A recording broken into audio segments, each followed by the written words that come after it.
ধ্বংস হয়ে যাবে, যে টাকার মালিক হওয়া যায়, পার্টি করলে টাকার মালিক হওয়া যায়, বিএনপি করলে আগামী 30 বছর বিএনপি ক্ষমতাসীন থাকবে, কিন্তু এই দল করতে হবে কোনো ক্রমেই টাকা পয়সা খরচ করে সভাপতি হইতে হবে, আর নেতা অতি পারলেই তো ক্ষমতাসীন হলেই তো লিটো পিঠে খাবো, সেই দিন চলে গেছে।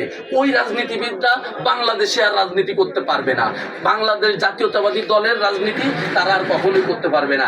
এখন যাদেরকে দেখা যাচ্ছে ও দুষ্কৃতকারী, এইখান থেকে 70% থাকবে না, 30% রাজনীতি করবে। এই 30%কে সাথে নিয়ে বাংলাদেশ জাতীয়তাবাদী দলকে শক্তিশালী করার জন্য, সাম্য মানবিক সমাজ বিনির্মাণের জন্য, তারেক রহমানের 31 দফা বাস্তবায়নের জন্য এই সুন্দরবন ইউনিয়ন থেকে এই শামীম হাওলাদার, সোহেল রায় বাংলাদেশ জাতীয়তাবাদী স্বেচ্ছাসেবক দল বাগেরহাটকে শক্তিশালী করবে, তারুণ্যের অহংকার তারেক রহমানের হাতকে শক্তিশালী করবে, SM জিলানী ভাইয়ের হাতকে শক্তিশালী করবে, রাজীব হাসান ভাইয়ের হাতকে শক্তিশালী করবে বলে আমরা বিশ্বাস করি। প্রিয় নেতৃবৃন্দ, আজকের মতে আমার সংক্ষিপ্ত বক্তব্য এখানেই শেষ করছি।